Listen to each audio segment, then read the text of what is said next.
આ કળયુગની વાર્તા છે. ભદ્રસિંહ બાપુ, આ કળયુગની વાર્તા છે, હમણાં જ બનેલી છે. એક સાસુમાં નિયમ પ્રમાણે ભક્તિ કરતા હોય છે. નવી નવી ગામડામાંથી ઉછરેલી દીકરી એ દીકરાને ત્યાં લગ્ન કરીને આવી છે. સાસુમાં એ બહાર જતી વખતે 2 દિવસ 3 દિવસ જાય છે. તો એને વહુને કહ્યું કે તારે ભગવાનને રોજ 3 દિવસ સુધી થાળ ધરાવવાનો છે ને જમાડવાના છે, પછી તારે જમવાનું છે.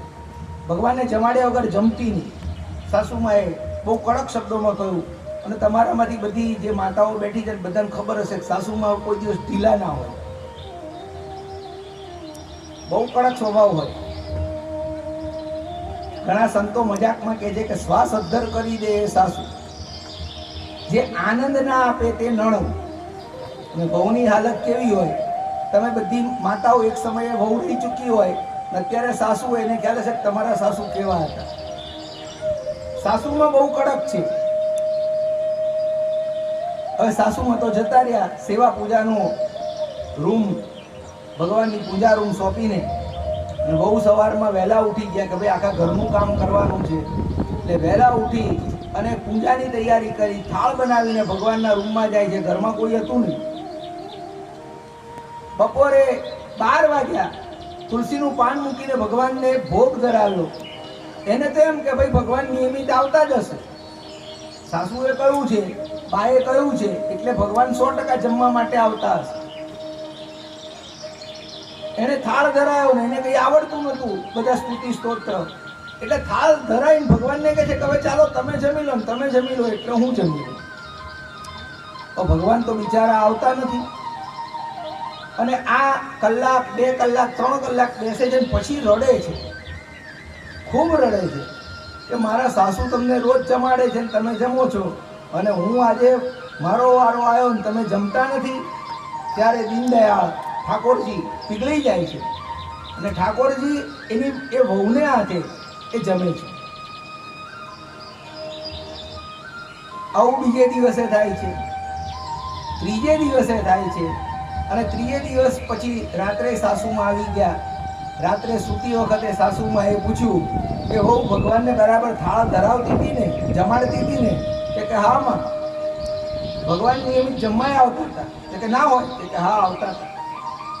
અને પછી વહુ એમના દેખતા એ થાળ ધરાવે છે અને કૃષ્ણ આવે છે. સાસુમાને દેખાતા નથી, પણ એ થાળ જમતા જુએ છે કે થાળીમાંથી એ થાળ ખાલી થયો અને ભગવાને આરોગ્ય. એટલું જોયું કે સાસુમાએ છેલ્લે વહુને કહ્યું કે મેં આખી જિંદગી ઘંટડી વગાડી, ભગવાનને પ્રાર્થના કરી, પણ કોઈ દિવસ ભગવાન મારા હાથે જમ્યો નહીં. અને તારી 3 જ દિવસની ભક્તિ, તારો પ્રેમ, તારો ભાવ, એને લીધે ભગવાન સાક્ષાત જમી ગયા. અને તે જે દર્શન કર્યા એવા દર્શન મને કરાવડાવ. અને ભગવાનના દર્શનની ઝાંખી એ સાસુમાને એ વહુની દ્વારા એ થઈ છે. આટલા કરુણા નિદાન છે પ્રભુ. બધી ગોપીઓના મન ભગવાનની અંદર પ્રવૃત્ત છે. અને ગોપીઓને મહાપ્રભુજી વલ્લભાચાર્યજીએ પ્રેમ સંન્યાસીની કહ્યા છે. અનેક ફરિયાદો માં યશોદા પાસે આવે છે. જ્યારે જ્યારે કૃષ્ણને પૂછે છે ત્યારે ડાયો ડમરો બની લાલો એમ કે છે કે ભાઈ મને તો કંઈ ખબર જ નથી, અને કોઈ ગોપી મને બોલાવે નહીં ત્યાં સુધી એને ઘેર હું જતો નથી. કોઈ પણ ગોપીના ઘરનું માખણ એની ઈચ્છા વગર હું લેતો નથી. આ તો કૃષ્ણનું વચન છે, વાત સાચી છે. ઉપરથી ખોટી ખોટી ફરિયાદો કરે છે દરેક ગોપીઓ, પરંતુ હકીકતની અંદર દરેક ગોપી ઈચ્છે છે કે કનૈયો મારે ઘેર આવે, ભલે માખણ ખાય, ભલે ઢોળી નાખે, ભલે માંકડાઓને ખવડાવી દે, પણ દરેક ગોપીઓ એવું ઈચ્છે છે કે ભગવાન એમના ઘરે આવે. હવે માતા કંટાળ્યા છે. ગોપીઓને કહે છે કે તમે રોજ આવીને ફરિયાદ કરો છો કે તમારો લાલો અમારે ઘેર આવીને માખણ ચોરે છે. તો હવે સાચું કોણ છે? લાલો કહે છે હું ચોરતો નથી. તો તમે કનૈયાને રંગે હાથ પકડીને લાવો મારી પાસે.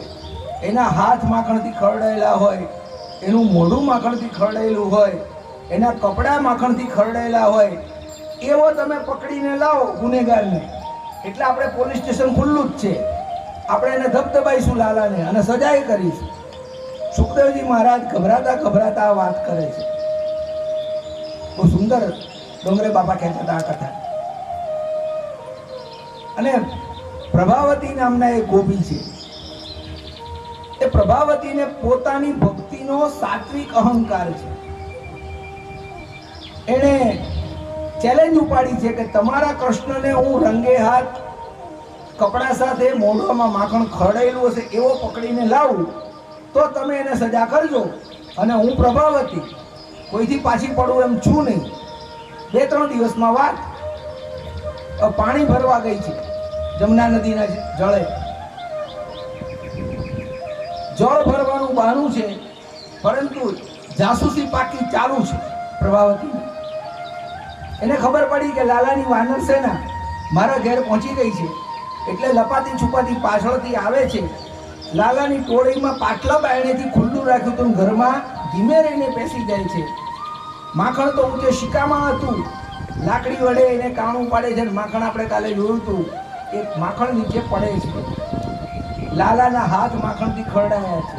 લાલાએ થોડુંક માખણ ખાધું, એના મુખ ઉપર માખણ ચોટ્યું છે, એના કપડા ઉપર માખણ ચોટ્યું છે. અને એટલું જ પ્રભાવતીને જોઈતું હતું. એણે તરત જ પેલી ટોળીને એક લાકડી મારી, એટલે ટોળી આખી વિખાઈ જઈને બધા ભાગી ગયા. લાલો એકલો લટકી ગયો સિક્કા ઉપર. ધીમે રહીને લાલાને પકડ્યો, નીચે ઉતાર્યો. લાલો રડે છે, પ્રભાવતી મને છોડી દે, મારી ભૂલ થઈ. હું કોઈ દિવસ તારા ઘરે ચોરી કરવા નહીં જાઉં. કે ના, આજે તો હવે તને પકડીને તારી મા પાસે લઈ જ જવો છે. તારી મા કાયમ કહે છે ને મારો લાલો ચોર નથી. આજે તારી વાત છે. અને પ્રભાવતી લાલાનો હાથ પકડીને ખેંચતી ખેંચતી યશોદાના ઘર બાજુ જઈ રહી છે. લાલાના ભાઈબંધો બધા જે હતા અને જે બાતમીદારો હતા, એમાં પ્રભાવતીનો છોકરો પણ હતો. છોકરો કહે છે કે માં, લાલાને છોડી દો, મેં જ એને કહ્યું તું કે મારી માં નદીએ ગઈ છે, તમે આવો ને આ માખણ લઈ જાઓ. એટલે લાલાનો કોઈ ગુનો નથી, ગુનો મારો છે કે તું છાનો માનો દેશ. માં પોતાના દીકરાની વાત માનતી નથી, મને સજા કર, લાલાને છોડી દે. પ્રભાવતી કોઈની વાત માનતી નથી. ત્યાં શેરીઓની, ગોકુળની ગલીઓમાંથી સામે આપણે અહીંયા બધા વડીલો જે બેઠા છે, એવા 2-3 વડીલો સામેથી આવતા હતા. પ્રભાવતી તો મોટા બાપા આવે છે, એટલે લાજ કાઢવાનો રિવાજ. એટલે લાજ કાઢવા માટે હાથ છોડ્યો, એટલે કૃષ્ણને કહું ભાગી ના જતો. હા, કૃષ્ણ કે ના ભાગું. અને જેવો હાથ મૂક્યો અને છેડલો ખેંચો, કૃષ્ણએ પોતે છટકી ગયા. એના છોકરાનો હાથ, પ્રભાવતીના છોકરાનો હાથ પ્રભાવતીના હાથમાં મૂકી દીધો. લાલો પાછલા બાયણેથી ખૂબ સીધો જશોદાજીને કહે છે, માં, આ ગોપી પરાણે મને મોઢા પર માખણ ચોપડીને હાથ ચોપડીને કપડામાં કર્યું છે, એ આવશે હમણાં, તું ધ્યાન રાખજે. માતાજી અંદર બેઠા છે. ત્યાં પ્રભાવતી આવી, ઘૂમતો આમ જોતી જોતી ને યશોદાજીને બૂમ પાડે છે કે યશોદાજી, કે હા, આ જો તારો લાલો, કપડાય ખરડાયેલા છે, હાથે ખરડાયેલા છે, મોઢું ખરડાયેલું છે. આ જો તારો લાલો ચોર છે. યશોદાજીને તો પહેલેથી શ્રી કૃષ્ણએ ચેતવી દીધા હતા કે તું જરી ઘૂમતો ઊંચો કરીને જોતો ખરી, મારો લાલો છે તારો લાલો છે. અને પ્રભાવતીએ જોયું કે આ તો મારો જ છોકરો છે, કે હું બદલાય કઈ રીતે? મેં લાલાને જ પકડ્યો હતો. ભાઈ, તું એને પકડવાની કોશિશ ના કરીશ, એ પકડાય એમ નથી. અને જેણે પકડ્યા છે એને છોડ્યા નથી, ને છોડી દીધા એને કોઈ દિવસ પાછો પકડતો નથી. હવે કૃષ્ણ ભગવાનને ગુસ્સો આવ્યો. બધાને ગુસ્સો આવે તો સારું, કૃષ્ણને ગુસ્સો આવે એ બહુ ડેન્જર વસ્તુ છે. હું કાયમ કહું છું, ભગવાનને ગુસ્સો આવે ને ત્યારે ચેતી જવું. ભગવાન કૃષ્ણને ગુસ્સો આવ્યો કે પ્રભાવતીએ મને પકડ્યો, મારા કપડા સાથે પકડ્યો, મને રંગે હાથ પકડ્યો, અને હવે પ્રભાવતીનો જો હું વારો ના પાડી દઉં તો હું કૃષ્ણ. રાત પડી છે, પ્રભાવતી એના ઘરમાં સૂતી છે. એ જમાનામાં આપણા બાપાઓ બધા દાઢી રાખતા હતા. તમે વ્રજના અંદર તમે જોજો, બધા દાઢી મોટી રાખે છે. જમીન પર પથારી પાથરીને બાપા સૂતા છે, બીજી પથારીમાં એમનો છોકરો સૂતો છે અને ત્રીજી પથારીમાં પ્રભાવતી સૂતી છે. શ્રી કૃષ્ણ અંદર ગયા છે, બધું માખણ બાખણ જોઈ લીધું ક્યાં છે. ઘરમાં બધે ધીમે રહીને માખણ, આપણે છાણા પેલું આપણે જમીન પર છાણનો લેપ કેમ કરીએ એમ આખા ઘરમાં માખણનો લેપ કરી દીધો. પછી દૂધ ધીમે રહીને બધે પધરાવી દીધું, પછી છાશ પધરાવી દીધી, દિવાલો ઉપર પણ માખણનો લેપ કરી દીધો. અંધારામાં આખું ઘર ચીકણું ચીકણું કરી દીધું. થયું કે બરાબર પ્લાન થઈ ગયો કે હા. અને ભગવાને બહારના રૂમમાં જઈ અને એક માટલું ફોડ્યું. માટલું ફૂટવાનો અવાજ આવ્યો એટલે પ્રભાવતી બેન ફટ લઈને ઊભા થઈ ગયા લાકડી લઈને. નક્કી પેલો આવ્યો. હવે કૃષ્ણએ પહેલા એવું કરી દીધું હતું કે પ્રભાવતીના વાળનો ચોટલો અને એમના પતિદેવની દાઢી બેને છેડાછેડીની ગાંઠ મારે એમ મારી દીધા. જેવા પ્રભાવતી ઊભા થયા, બાપા ફરજિયાત ઊભા થઈ ગયા. ઊભા થયા પડ્યા. કેમ કે પેલું માખણ હતું, ચીકણું હતું, દિવાલ પકડીને ઊભા થવા ગયા તો દિવાલ પરથી પડ્યા. અંધારામાં ધબધબાટી બોલી ગઈ. પેલો છોકરો બિચારો રાડો પાડે, બાપાએ રાડો પાડે, પ્રભાવતીએ રાડો પાડે કે ભાઈ છોડાવો છોડાવો, નક્કી ઘરમાં કંઈક થયું છે થયું છે થયું છે. પ્રભાવતીનું અહંકાર, એનું અભિમાન ભગવાનને ગમ્યું નથી. ભગવાન તમારે ઘેર આવે ને તમે અભિમાન રાખો તો ભગવાન તમારાથી વિમુખ થઈ જાય છે. ભગવાન કોઈ પણ સ્વરૂપમાં તમારે ઘેર આવી શકે છે. તમારી દ્રષ્ટિ બ્રહ્મમય હોય તો તમે સમજી શકો. મેં લગભગ મનુ બાપા કદાચ આડાવાળા ગયા છે, કચરા બાપાએ નથી, પણ મેં વાત કરી કે દ્રષ્ટિ બ્રહ્મમય હોય તો તમે ભગવાનનો અહેસાસ કરી શકો છો.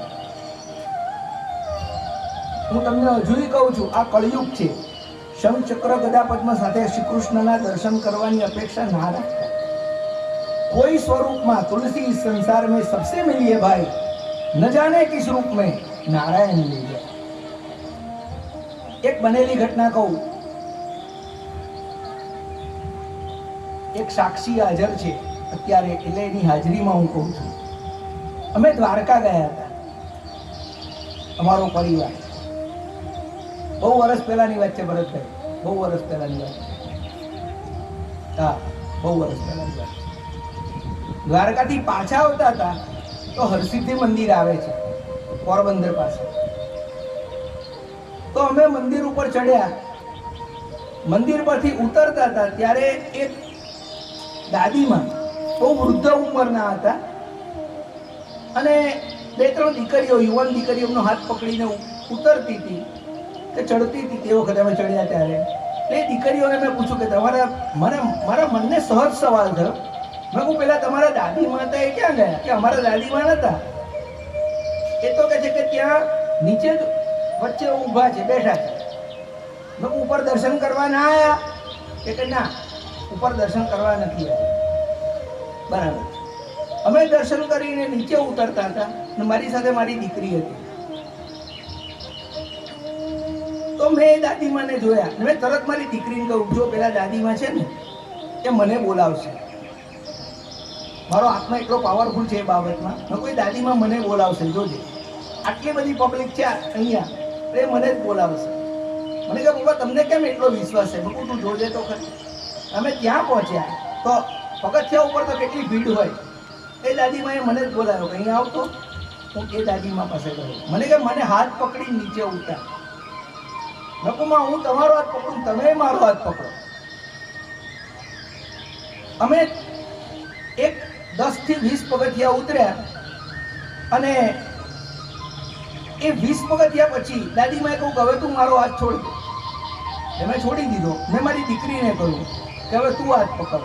વચ્ચેના સમયમાં એ દાદીમાએ મને ખૂબ આશીર્વાદ આપ્યા, અઢળક આશીર્વાદ આપ્યા, આપણને યાદ રહી જાય.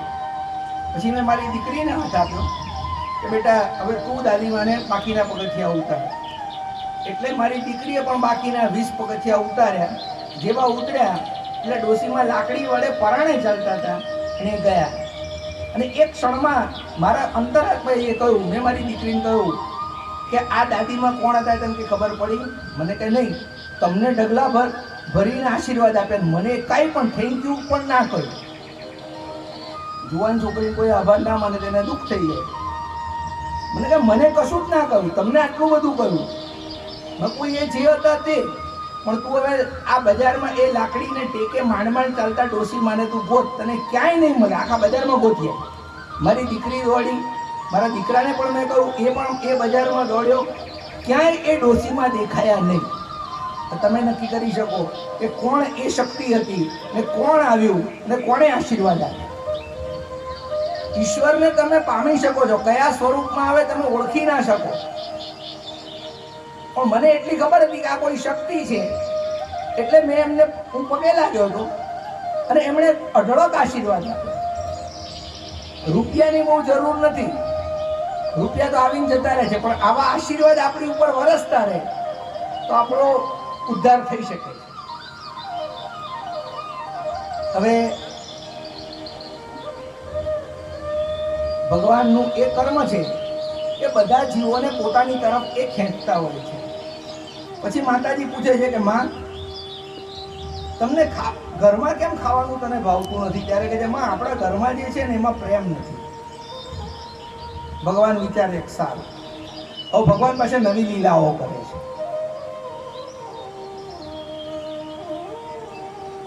જુદી જુદી લીલાઓ દ્વારા શ્રી કૃષ્ણ ભક્તોના મન પોતાની તરફ ખેંચાય એવો પ્રયત્ન કરે છે. એક દિવસ માતા યશોદા ભોજનની તૈયારી કરે છે. એ સમયે પુત્રને શોધે છે કે ક્યાં ગયો, તો દેખાયો નહીં. તો આંગણામાં એક સુંદર ગાય બાંધેલી છે. માથું નીચું નમી અને એ ગાય ઘાસ ખાતી હોય છે. એના ઘૂઘરા, ગાયના ઘૂઘરા ખણકતા હોય છે. એટલે કૃષ્ણને મજા આવે છે. એટલે કૃષ્ણ એ ગાય પાસે પહોંચી જાય છે અને એને 2 શિંગડા પકડી અને ગાયની સાથે મસ્તી કરે છે. ગાય એ જીવ છે અને પરમાત્મા એ શિવ કહેવાય. પેલો આત્મા છે ને આ પરમાત્મા છે. આત્મા પરમાત્માનું મિલન થાય છે. ગાયને ખૂબ આનંદ થાય છે.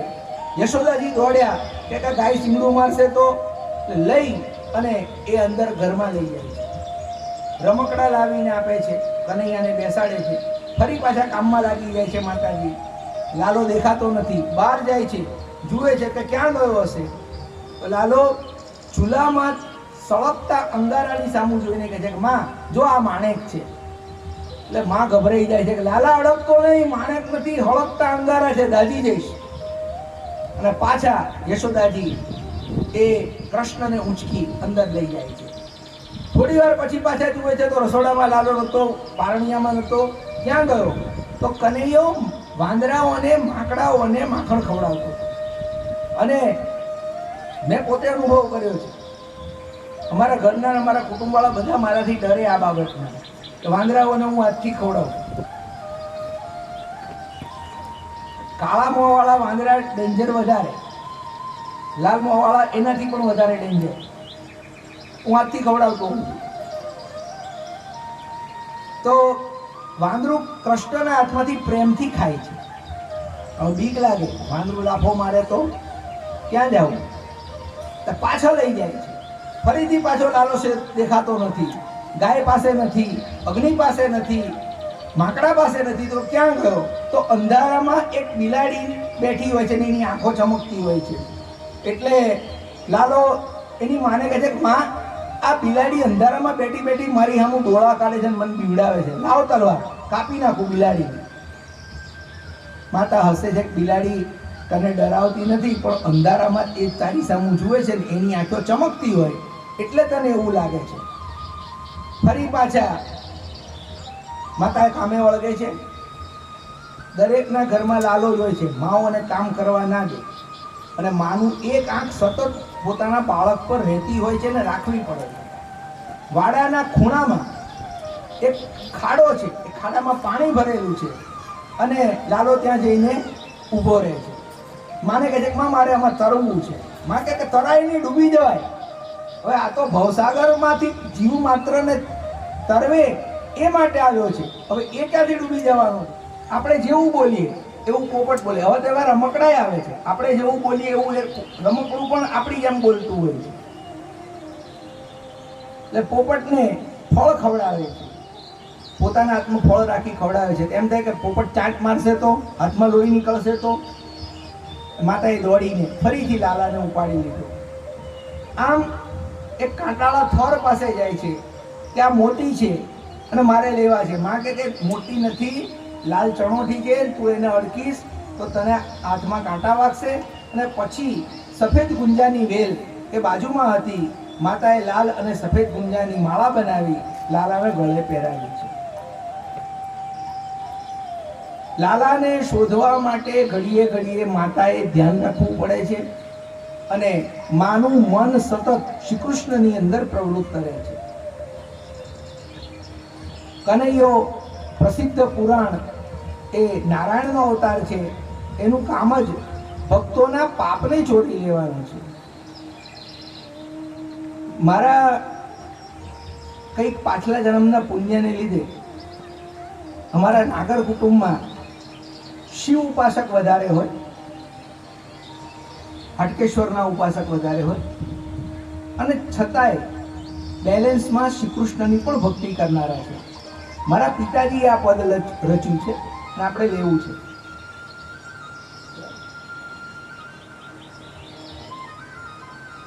કૃષ્ણનું પદ રચ્યું છે અને સાંભળવું ગમે. મારા મનમાં મલંતો એ મસ્ત બનીને મતવાલો સુંદર શામળિયો. મારા મનમાં મલંતો એ મસ્ત બનીને મતવાલો સુંદર શામળિયો.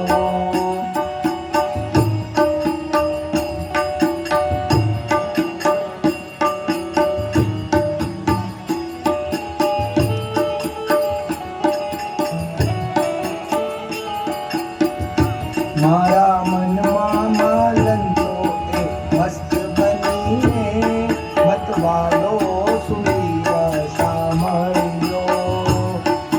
વાલો સુંદર શામળિયો. મીઠી મોરલી વગાડી જગાડતો રે મને ગોકુળનો ગરબો ગોવાળ્યો. મીઠી મોરલી વગાડી જગાડતો રે ગોકુળનો ગરબો ગોવાળ્યો. મારા મનમાં માલંતો એ મસ્ત બનીને મતવાલો સુંદર શામળિયો.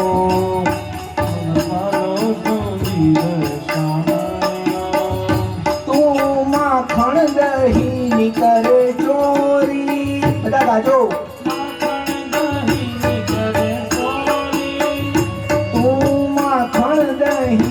કરે ચોરી.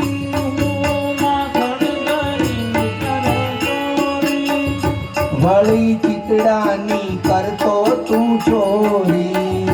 વળી ચિતડાની કરતો તું ચોરી. પાપ પુંજો ને લેતો તું ચોરી. તારી વેણું કરતા શીખી ચોરી. પાપ પુંજો ને લેતો ચોરી. તારી વેણું કરતા શીખી ચોરી. આવે આવે આવે આવે આવે અંતે અંતરના અવાજથી રે અવિનાશી સીતારો શામ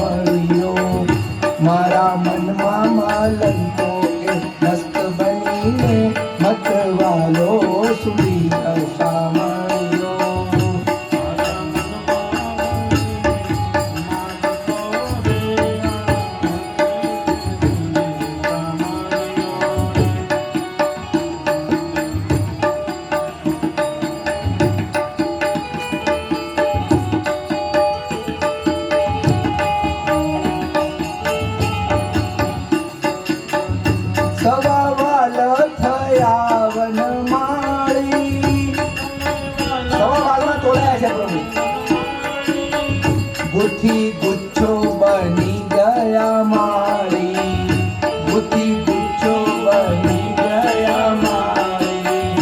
यशोदा ने काजे तुम बंधायो, सखु रूपे प्रीते थी बंधायो। यशोदा ने काजे तुम बंधायो, सखु रूपे प्रीते थी बंधायो। ओ भावे भावे, ओ भावे भीजा तो भक्ति ना भाव मां रे मनोहारी मारो ए मोहनियो। भावे भक्ति ना भाव मां भीजा तो रे मनोहारी मारो ए मोहनियो। मारा मन मालंतो में मस्त बनीने मत वालो सुंदर शामणियो, मत वालो सुंदर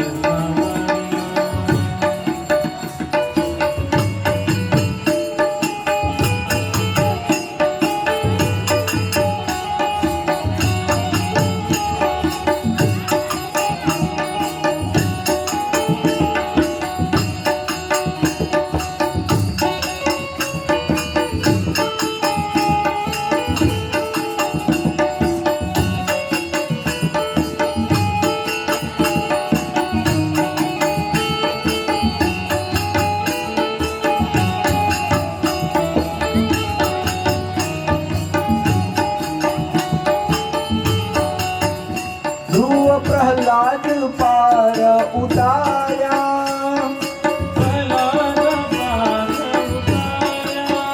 ध्रुव प्रहलाद पार उतारा।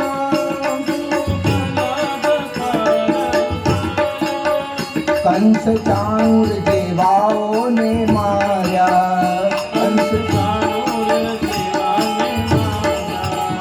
बाळ बिल्ली ना पोते उगार्या, बाळ बिल्ली ना पोते उगार्या। ते तो नरसिंह मीरा ने दार्या, ते तो नरसिंह मीरा ने दार्या। जाए जाए हो जाए नाम तारा नाम स्मरण थी रे, सर्वे दुखड़ा जाए छे। मारा मनमा मालंतो ए मस्त बनीने मत वालो सुंदर शामळियो, मारा वालो सुंदर शामळियो रे। मारा मनमा मालंतो ए मस्त बनीने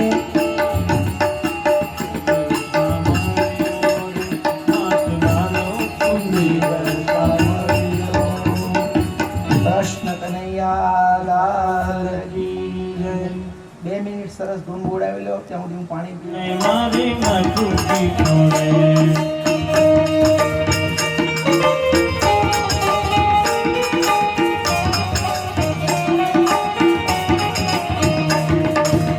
મથુરાની જેલમાં કાનો જન્મ્યો,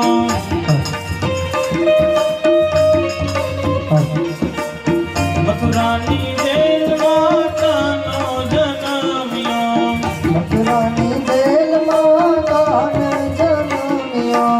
વાસુદેવે લઈને ટોપલામાં મેલ્યો, વાસુદેવે લઈને ટોપલામાં મેલ્યો। ગોકુળિયામાં મેલવાને આવે મારો ઘનશ્યામ, આવીને મારી માતુજી વળે। ધમાર ધમાર મારું વલોણું બાજે શ્યામ, આવીને મારી માતુજી વળે। શ્યામ આવીને મારી માતુજી વળે।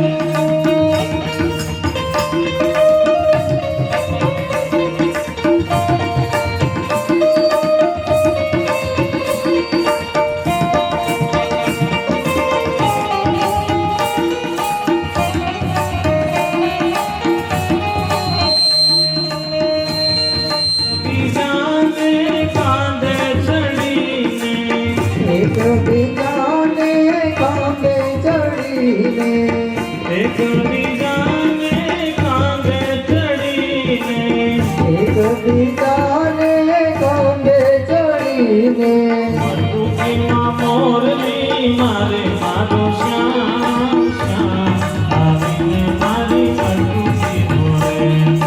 કમર કમર ખોલે કાનો લાય રાજાજીને રોટી વનરાવન મારા ઘર માણે મારો શ્યામ શ્યામ આવીને મારી મટુકી બોલે. કમર કમર મારું વલ્લો ગાજે શ્યામ આવીને મારી મટુકી બોલે. કમર કમર મારું વલ્લો ગાજે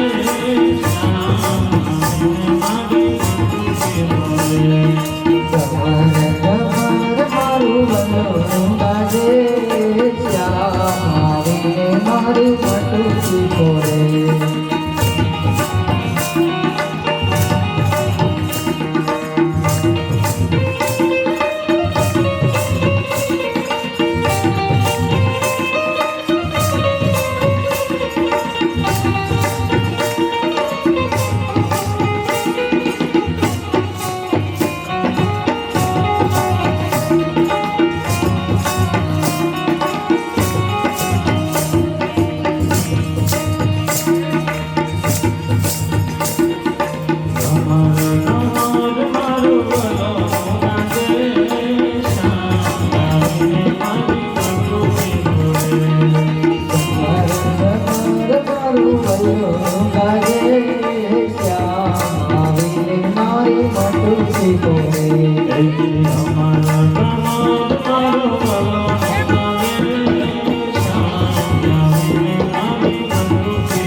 કોઈ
કોઈ કોઈનું નથી રે પેલા નાગના મરો બધા મતી રે કોઈ કોઈનું નથી રે કોઈ કોઈનું નથી રે કોઈ કોઈનું નથી રે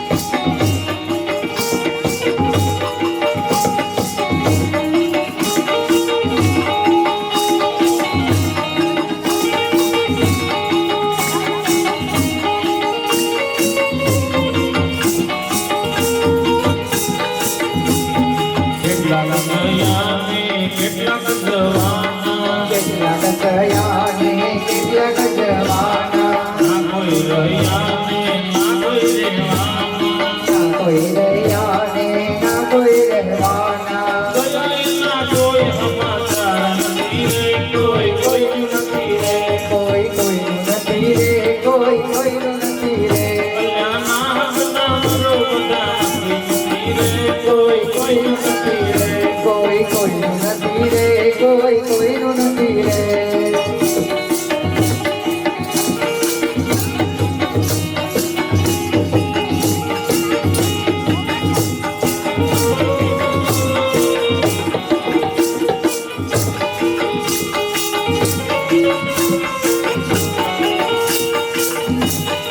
સ્વયં પ્રકાશ કહે હરિને બદલ્યો સ્વયં પ્રકાશ કહે હરિને બદલ્યો માનવનો દેહ મળ્યો તેરો સુધાર્યો માનવનો દેહ વળ્યો કોયો સુધાર્યો માનવનો દેહ મળ્યો તેરો સુધાર્યો માનવનો દેહ મળ્યો પેરો સુધાર્યો સાચા સંગત પ્રભુ નથી રે કોઈ કોઈનું નથી રે કોઈ કોઈનું નથી રે કોઈ કોઈનું નથી રે કોઈ માથે ના તાર વગે પોતના રે તારી માથે ના તાર વગે મોત ના રે તાર માથે ના તાર વગે પોતના રે તારી માથે ના તાર વગે મોત ના રે નથી એક ઘડી મંદિર ધાર દે જાણ્યા નહીં જગદીશ ને તારી માથે ના તાર વગે મોત ના રે તાર માથે ના તાર વગે પોતના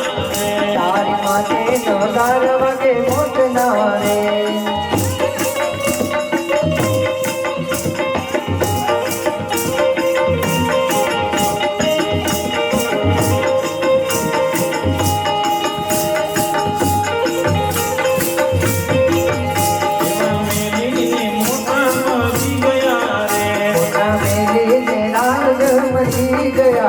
મોટા મેલીને રાજપાટ મચી ગયા રે મોટા મેલીને રાજપાટ મરી ગયા રે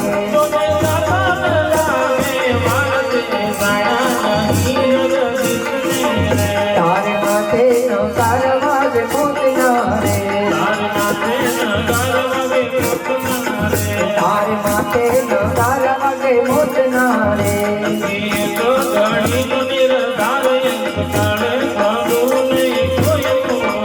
તારી માથે નો તારા વાગે મોત ના રે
નગારા વાગે મોતના રે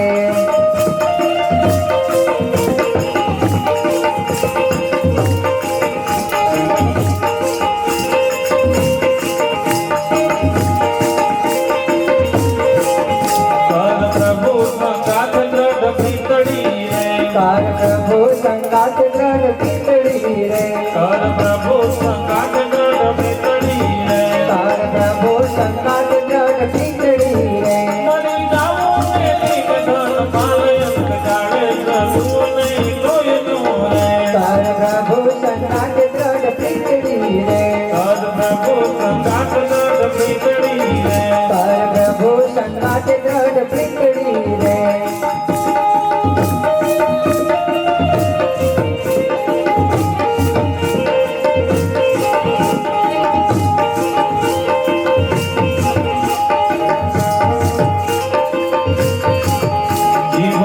પડીને તૂટી નાડ્યું રે જીવ ટૂંકી પડીને તૂટી નાડ્યું રે જીવ તૂટી પડીને તૂટી નાડ્યું રે કયું રે જન્મ તો પ્રાણ કોઈ ભજ્યા નહીં ભગવાનને રે તારે માટે નગાર વાગે મોતના રે તારના તે નગાર વગે મોતના રે તારે માટે નગાર વાગે મોતના રે દેવાનંદનો વાલો દુઃખ કાપશે રે દેવાનંદનો વાલો દુઃખ કાપશે રે દેવાનંદનો વાલો દુઃખ કાપશે રે દેવાનંદનો વાલો દુઃખ કાપશે રે મન વાંચિત પૂર્ણ કામયંત કાળે પ્રભુ નહીં કોઈનું રે કર પ્રભુ સંગાત દ્રઢ પીતળી રે કર પ્રભુ સંગાત દ્રઢ પીતળી રે કર પ્રભુ સંગાત દ્રઢ પીતળી રે મરી જાવું મેલી ધન કામયંત કાળે પ્રભુ નહીં કોઈનું રે કર પ્રભુ સંગાત દ્રઢ પીતળી રે શરીર વર રાજો રખડતો હોય ભાઈ એ વિદેશનું કલ્ચર છે આપણા દેશમાં ધોતિયા હારા આ ચોઈની હારી છે.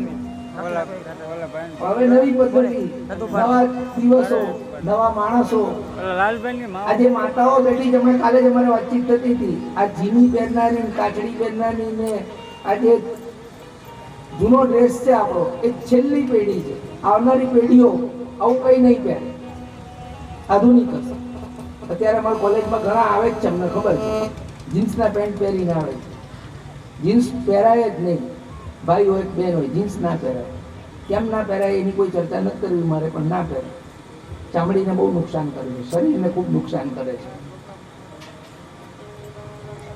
એટલે વ્રજની રજમાં ગાયો બધી પવિત્ર હતી બધી ઋષિમુનિઓ હતા પાછળના પણ ઋષિમુનિઓ હતા એની રજ પવિત્ર હતી અને ભગવાન ને ભોગ લગાવવા માટે પૃથ્વીદેવી પાસે બીજું કશું નથી એટલે વ્રજની રજ ભગવાન પોતાના મુખમાં મૂકે છે અને એ પવિત્ર રજ દ્વારા ભગવાનના શરીરમાં આખું બ્રહ્માંડ છે એ બ્રહ્માંડ પવિત્ર થાય સૌના વિચારો પવિત્ર થાય સૌના આચાર પવિત્ર થાય એવી ભાવનાથી ભગવાન પૃથ્વી ઉપરથી વ્રજની રજ લઈ પોતાના મુખમાં મૂકે છે અને બધા લોકોને ખબર પડે છે કે બધા ફરિયાદ કરવા જાય છે યશોદાજીને કે તમારા લાલાએ માટી ખાધી અત્યારના યુગમાં જે નાનું બાળક કેલ્શિયમ ઓછું હોય એ માટી ખાય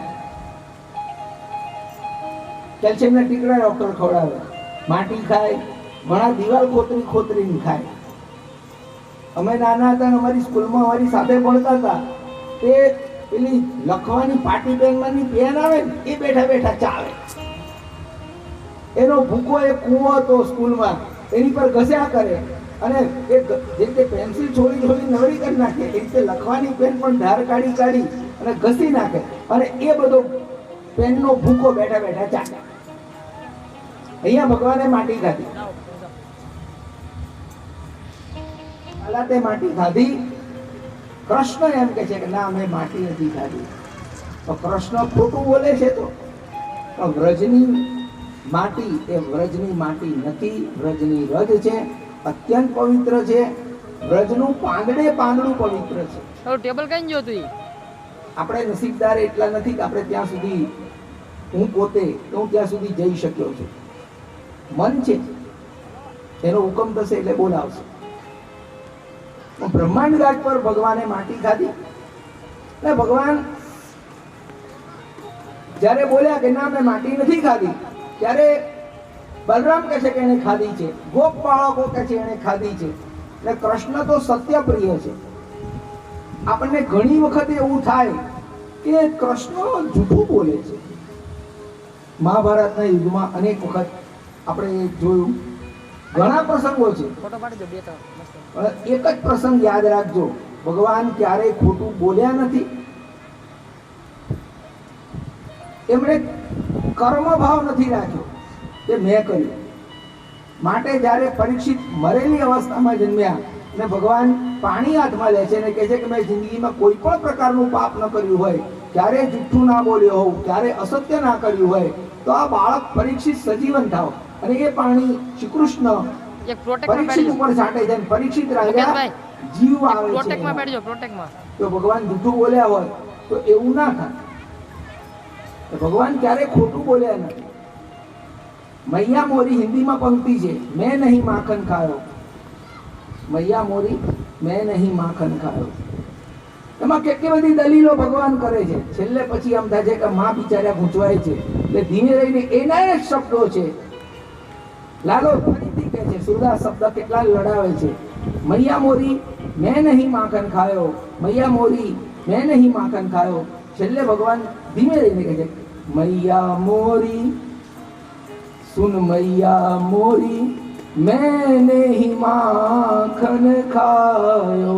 સુન મૈયા મોરી મેં નહીં માખન ખાયો. મેં નહીં માખન ખાયો એને બદલે ભગવાન સ્વીકારી લે છે કે મેં નહીં માખન ખાયો. કારણ કે ભગવાન નું તર્ક બહુ બરાબર છે, બહુ સુંદર તર્ક છે ભગવાનનું.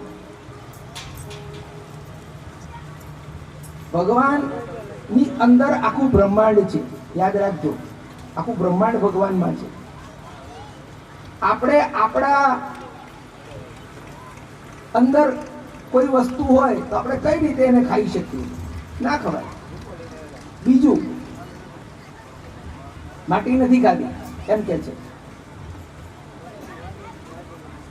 બહુ બહુ ભજનો લખાયેલા છે આ પ્રસંગ ઉપર. ભગવાને માટી ખાધી એના. ભગવાન કે છે મેં માટી નથી ખાધી, બધા કે છે કે હમણાં ખાધી છે. હવે આપણે આની પહેલા પ્રસંગ ગયો માખણ ચોરીનો. ભાવી, માખણ ચોરીનો પ્રસંગ ગયો. આપણે બધાએ એ સત્સંગ સાંભળ્યો.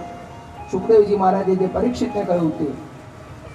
હવે તમારા ઘરમાં તમે વડીલ છો, તમે તમારા ઘરમાંથી તિજોરીમાંથી કોઈ પણ વસ્તુ લઈને બહાર જાઓ તો ઘરના કોઈ વિરોધ કરી શકે ખરા?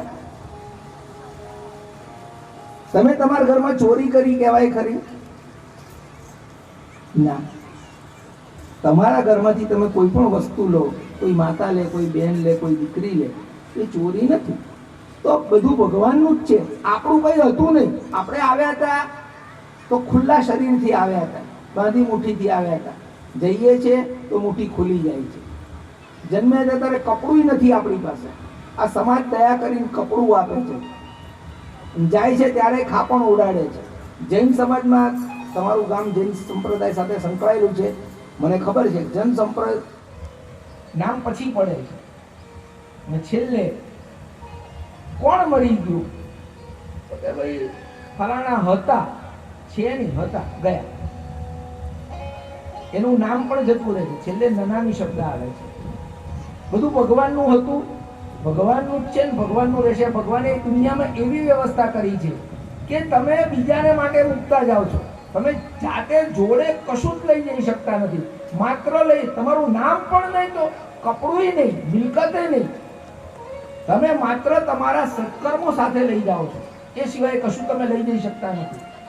બધું અહીંયા જ રાખવું પડે છે. મેં ગઈકાલે કહ્યું હતું કે ડોસીમાના ઘરેણા ઉતારી ગયો, ડોસીમાનો જીવ જશે, અંદર રહી જશે. ભાઈ ડોસીમાનો જીવ નીકળી ગયો, તારો અંદર જીવ ગયો છે. હવે મેં મોરબીની કથા કહી હતી, કચ્છની એ કથા કહી હતી કે ઘરેણા સાથે પત્નીને બાળી હતી. અહીંનું અહીંયા જ છે બધું. કૃષ્ણએ કહ્યું કે મેં માટી નથી કરી. તો માં કહે છે કે તારું મોં ખોલ, મારે જોવું છે. અને ભગવાને મોં ખોલ્યું. પહેલીવાર ભગવાન જ્યારે દૂધ પીવે છે ત્યારે મોં ખોલીને બતાવે છે અને આખા બ્રહ્માંડના દર્શન થાય છે. બીજી વાર આજે બ્રહ્માંડ ગાઢ ઉપર ભગવાને માટી ખાધી, માં એનું મુખ ચેક કરે છે, તો તે વખતે ફરીથી માને બ્રહ્માંડનું દર્શન પ્રભુ કરાવે છે. એ દ્રશ્યની અંદર આખું બ્રહ્માંડ દેખાય છે, પૃથ્વી દેખાય છે, ભારતખંડ દેખાય છે, વ્રજ ગોકુળ દેખાય છે. ગોકુળમાં યશોદા કાનાનો કાન પકડીને પૂછે છે કે તે માટી ખાધી, એ દ્રશ્ય દેખાય છે. અને યશોદાજી બ્રહ્મા પડી ગયા, વિચારમાં પડી ગયા. માને આવું દર્શન કૌશલ્યાને રામચંદ્રજી આપ્યું છે. બ્રહ્મની માતાને બ્રહ્માંડનું દર્શન કરાવવામાં આવ્યું બ્રહ્મ દ્વારા, પણ બ્રહ્મ દ્વારા પાઠ કરવો. સવારના પોરમાં ઉઠીને બપોરે અને રાત્રે સૂતી વખતે એક શ્લોકી ભાગવત કરવું, એટલું જ પુણ્ય મળે છે કે જેટલું 7 દિવસ તમે ભાગવત સપ્તાહ બેસાડો ઘરના આંગણે, અને જેટલું પુણ્ય મળે, તમારી શ્રદ્ધા તમને પુણ્યશાળી બનાવશે. એક શ્લોકી ભાગવત ગાઓ. જેને આવડતું હોય મારી સાથે ગાય, ના આવડતું તો માત્ર સાંભળતું. સાંભળવાથી પણ આપણે સુધરીએ. તમારી જાણ માટે હું ભલે બ્રાહ્મણનો દીકરો રહ્યો, પણ નોકરી ધંધા વ્યાપાર વ્યવસાયમાં આખી જિંદગી એટલું બધું શેડ્યુલ ટાઈટ હતું કે સંસ્કૃત ના શીખે. હું તો અર્થશાસ્ત્રનો વિદ્યાર્થી. લાવ ને લાવ, કમાવું, પૈસા ભેગા કરવા. લક્ષ્મીપતિની પાછળ નહીં, લક્ષ્મીની પાછળ દોડીએ, એ અમારો અભ્યાસ છે, વિષય છે. મેં આજથી 26-27 વર્ષ પહેલા એ વિષય છોડી દીધો. ત્યાગ. તેને તકતે ન ભૂંજી જા, ત્યાગીને ભોગવો. લાવનું શાસ્ત્ર છોડી દીધું, ઇકોનોમિક્સ છોડી દીધું, સંસ્કૃત સાહિત્ય અપનાવ્યું. અને હું 90% સંસ્કૃતમાં જે ગાઉં છું એ બધું માત્ર ને માત્ર સાંભળીને હું શીખ્યો છું. હું ઘણું સંસ્કૃતમાં ગાઈ શકું છું, મારો વિષય નથી સંસ્કૃત, પણ માત્ર પ્રેમ છે અને સાંભળું છું એટલે શીખીએ છીએ. એતદ શ્રીમદ ભાગવત પુરાણ કથિતમ શ્રી કૃષ્ણ લીલામૃતમ. ભગવાનની એક શ્લોકી ભાગવત છે. માને એમના મુખમાં ભગવાનના દર્શન થયા અને માયાના પ્રભાવથી માતા આ બધું ભૂલી ગયા છે. પરીક્ષિત રાજા સુખદેવજી મહારાજને પ્રશ્ન કરે છે કે એવા તે કયા પુણ્ય હતા નંદ ને યશોદાના. આપણે ઘણી બધી કથામાં જે વસ્તુ રહી જાય છે એ પણ અત્યારે હું કહી દઉં કે વસુદેવ અને દેવકી પાછલા જન્મમાં એ કશ્યપ અને અદિતિ હતા. એમના કુખે વામન ભગવાન કરે છે. અને કુરુક્ષેત્રના યુદ્ધના મેદાનમાં ગીતા જ્યારે કૃષ્ણ અર્જુનને પાઠ ભણાવે છે ત્યારે પોતાનું વિરાટ સ્વરૂપ દિવ્ય દ્રષ્ટિ આપીને અર્જુનને બતાવે છે. એ વખતે અર્જુન તો જુએ જ છે, પરંતુ સહજતાથી સંજય પણ હસ્તિનાપુરમાં મહેલમાં આ જુએ છે અને પેપર ફોડી નાખે છે. યશ્ય યોગેશ્વર કૃષ્ણો યત્ર પાર્થો ધનુર્ધન તત્ર શ્રી વિજયો ભૂતિ ધ્રુવા નીતિર્મતિર્મમ. પેપર ફોડી નાખે છે કે જ્યાં યોગેશ્વર શ્રી કૃષ્ણ છે, જ્યાં ગાંડીવધારી અર્જુન છે, ત્યાં જ વિજય છે. એટલે તમે તમારા દીકરાઓને કહો મહેરબાની કરીને યુદ્ધ ના કરે, બાકી કૌરવ કુળનો વિનાશ થશે.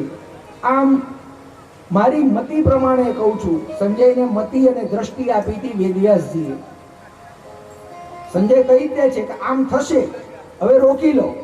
પરંતુ ધૃતરાષ્ટ્ર પુત્રના મોહમાં એટલા પ્રવૃત્ત છે કે સંજયની વાણી સાંભળતા નથી અને વિદુર રૂપી સંતની પણ વાણી સાંભળતા નથી. દામોદર લીલા ભગવાનને દોરડા વડે માતાજી બાંધે છે. આ બહુ અદ્ભુત કથા છે. માં એટલું નક્કી કરે છે કે કનૈયો માખણની ચોરી તો કરે જ છે, એમાં કોઈ શંકા નથી. હવે અને માખણ બીજાના ઘરે માખણ જે હોય છે એમાં પ્રેમ હોય છે. હું ખોટો હોઉં તો ઘણી માતાઓ આ વાત સ્વીકારશે, ઘણા વડીલો મારા બેઠા છે એ પણ વાત સ્વીકારશે. ઘણીવાર આપણા ઘરમાં કોનાનો કોળિયો હોય પણ બાળક ખાતું નથી હોતું. પડોશીને ઘેર જઈને સૂકો રોટલો ખાય છે. શા માટે? મેં એવા દ્રશ્યો ખૂબ જોયા છે. પોતાના ઘરે બાળક ના ખાય. ચાંદા પોળી, ઘીમાં જબોળી, સૌ છોકરાને અડધી પોળી, મારા દીકરાને આખે પોળી, જબુક પોળી, અપ્પા નથી ખાતું, મોઢું ફેરવી લે છે. તો ક્યારે ખાવાનું મન થાય કે ઘરમાં પ્રેમ હોય, પ્રેમથી ભાવથી ખવડાવે, બનાવે તો મન થાય. આજકાલની માતાઓ રસોઈ બનાવે, આ એ યુગ નથી, આ પ્લેટફોર્મ એ નથી, પણ મોટા ભાગે જૂના જમાનામાં મને ખ્યાલ છે કે સવારના પરમાં ઉઠે માતાઓ ત્યારથી ઝીણા ઝીણા પ્રભાતિયા ગાતી, ઝીણા સ્વર મેં સાંભળેલા છે. ગામડામાં હું ખૂબ રહ્યો છું ને મેં માતાઓના મોઢેથી સવારના પરમાં પ્રભાતિયા સાંભળેલા છે. રસોઈ બનાવતા બનાવતા ભજન ગાવા જોઈએ. અત્યારે તો આ સ્માર્ટફોન આવી ગયો, મમ્મીઓ પણ બધી સ્માર્ટ મમ્મીઓ બનતી જાય છે. સામે મોબાઈલ રસોડામાં ગેસના ચૂલાની બાજુમાં રાખી અને કદાચ રસોઈ બનાવતા બનાવતા વિડીયો પણ બનાવે, યુટ્યુબ પર મૂકે. ભગવાનનું નામ સ્મરણ કરતા કરતા જે રસોઈ બનાવશો એમાં મીઠાશ હશે.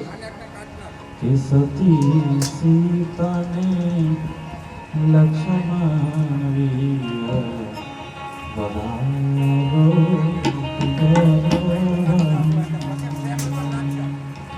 કે વનમાં નહીં મળે સખીઓનો સંગ કે પધારો.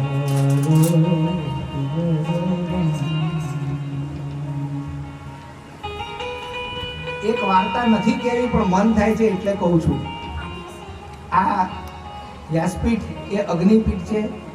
વ્યાસજીના ખોળામાં બેઠા છીએ, સુખદેવજીના ખોળામાં બેઠા છીએ, બાપને દાદાના ખોળામાં બેઠા છીએ, એટલે ખોટું ના બોલાય, પણ જે સત્ય છે એ સમાજને કહેવું જોઈએ, ડર્યા વગર.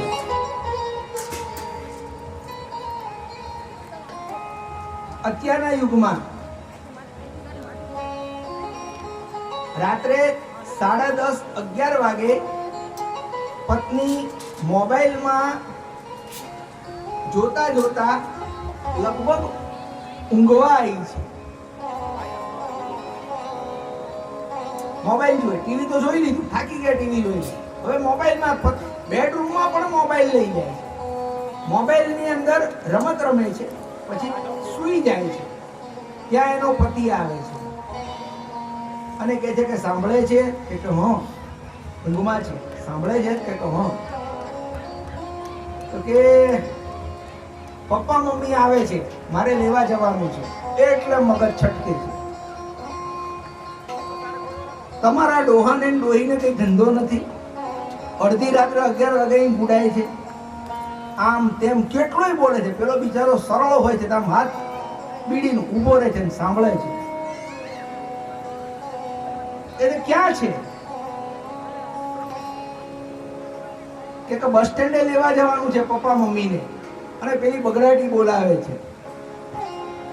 પેલો ભાઈ હોશિયાર હોય છે, કઈ જવાબ નથી આપતો. એ ગાડી લઈને નીકળી જાય છે અને પત્ની આમ ધુમાડા બંધ અગ્નિ મગજમાં ધકતો હોય છે. પેલો બસ સ્ટેન્ડે જાય છે, પપ્પા મમ્મી લઈને આવે છે, પેલીનું બાયણું ખખડાવે છે કે સાંભળ સાંભળ પપ્પા મમ્મી આયા જો. પેલી મોઢું બગાડીને બહાર આવે છે. અને અત્યારના યુગમાં તો સાસુ સસરાને પપ્પા મમ્મી ફરજિયાત કહેવા પડે છે. ભદ્રસિંહ યાદ રાખજો, આપણા મા બાપને બાન બાપા કહેતા શરમ લાગે, પણ સાસુ સસરાને બધા પપ્પા ને મમ્મી કહેતા હોય છે. મને વાંધો નથી, પણ કહેતા હોય છે, હકીકત છે. પેલી બબડતી ફફડતી બેડરૂમનું બાયણું ખોલીને બહાર આવી અને એને થયું કે બા બાપાની થોડી ખબર લઉં. ત્યાં એને જોયું કે એના પપ્પા મમ્મી હોય છે, વહુના મા બાપ આયા હોય છે. ઓહો ઓહો, રમેશ મહેતાની જેમ ઓહો પપ્પા મમ્મી અત્યારે લે લે લે હું કરી નાખું, કેટલા 56 પકવાન બનાવી દઉં, અરે મોડું થઈ ગયું, પહેલા કહેવાય ને તમે આવવાના છો તો બધી કેટલી રસોઈ બનાવો. તો અત્યારે 11 વાગે ગામમાંથી શું લાવું? છતાંય કહેજે વરને જાઓ તો ટાવર ચોકમાં જાઓ તો દુકાનમાં કંઈક ખુલ્લું હશે લઈ આવો. બધી રસોઈ રાતે 11 વાગે બનાવવાની શરૂઆત કરે છે અને 12 વાગે રસોઈ બનાવીને પોતાના મા બાપને ખવડાવે છે. પણ પહેલા એને એમ લાગ્યું કે મારા સાસુ સસરા આવે છે તો એનું વર્તન જુદું હતું. આ જ વસ્તુ મહાભારત કરે છે. મારા હોય કે તમારા હોય, છોકરીના મા બાપ હોય કે છોકરાના મા બાપ હોય, બેયને સરખું રાખજો. દીકરીઓ, આવનારી પેઢીઓ, તમારા મા બાપ આવે કે તમારા સાસુ સસરા આવે, બંનેને સરખા ગણજો. અને સાસુ સસરા હોય પણ દીકરીને વહુ ગણવી પડે. એટલું જ નહીં, પોતાની દીકરી પણ ગણવી પડે. એ સમય આવી ગયો છે. એ પોતાનું, અને મને મારી પાસે ઘણા બધા પ્રશ્નો લઈને આવે છે, ત્યારે એક પ્રશ્ન કાયમ આવે છે મારી પાસે કે સાહેબ, બે જણનો સ્વભાવ ભળતો નથી. વર કન્યા લગ્નને 3 વર્ષ થયા હોય, 5 વર્ષ થયા હોય, ઘણા તો 35 વર્ષ થયા હોય તોય ભળતું નથી હોતું, તોય હલાવી લે છે. અત્યારની પેઢી કોઈ હલાવતી નથી. હાલો કોર્ટમાં છૂટાછેડા. છૂટાછેડાનું પ્રમાણ બહુ વધી ગયું. આપણી માતાઓની, આપણી બહેનોની, આપણી દાદીઓની સહન શક્તિ હતી. બાપા આકરા પાણી હતા તોય ઘર ચાલ્યા છે. અત્યારે તો 3 મહિનામાં, અઠવાડિયામાં, એક દાડામાં છૂટાછેડા થયા દાખલા છે. સહન શક્તિ નથી હવે.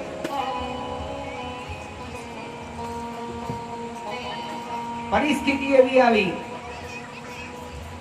કે સ્વભાવ બદલાયો. મને કહે કે સાહેબ, બધા સંપીને નથી રહેતા. હું કહું કે એક જ વસ્તુ છે, સંપીને ક્યારે તમે રહો કે સગા ભાઈ બહેન પણ એક માના 2 ભાઈ બહેન છે, સગા ભાઈ બહેન, તોય વિચારોમાં ભળે જ ખરું.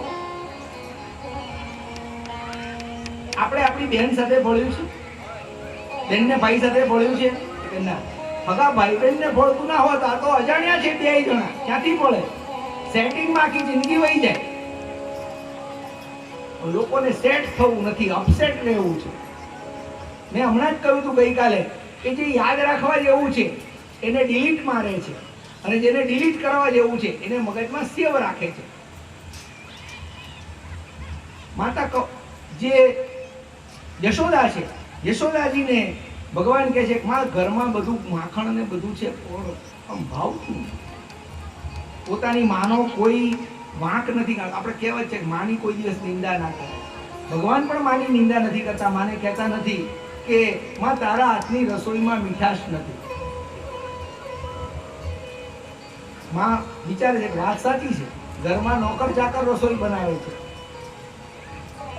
અડધી રાત્રે પત્ની, માતાઓ બેઠી છે. ખોટું હોય તો આપણે પરિપત્ર જાહેર કરેલો છે, તમને છૂટ છે, તમે તારીખ સ્થળ કહેજો, હું ત્યાં આવી જઈશ.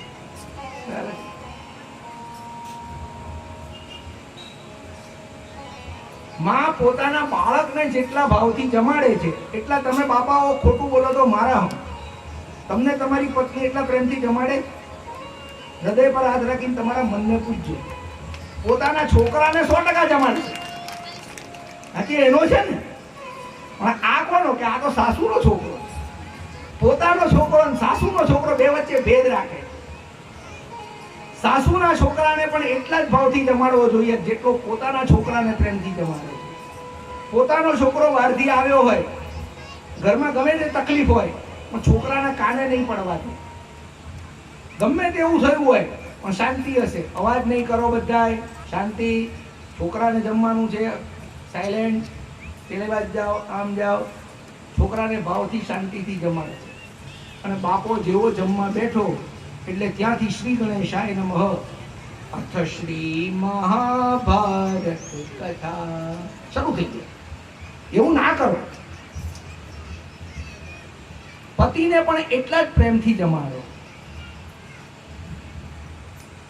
એ બિચારો કોઈ દિવસ, હું કાયમ કહું છું, હમણાં જ માતૃ પ્રેમની વાત કરતો હતો, માતાઓને બધો જશ મળ્યો, પિતાને કોઈ દી જશ નથી મળ્યો. પિતૃ કહેવાય બિચારા, પણ પિતૃને કોઈ દિવસ જીવતા જશ મળ્યો નથી. અને મર્યા પછી ઘણા તો બિચારા નથી મળતો. તકલીફ આ સંસારમાં. એવું ના હોવું જોઈએ. પતિ જમતો હોય તો જમે એ સાથે તરત જ કે સાંભળો છો કે કહો જલ્દી જમી લેજો કે કેમ કે ફલાણા ગુજરી ગયા છે ને જવાનું ઝાપડવા માટે. તો પેલાનો ગળામાં કોળીઓ અટવાઈ ગયો. ભાઈ જમી લે પછી કીધું હોત તો શું વાંધો હોય. મેં એવા કેટલાય સંસારના સંબંધો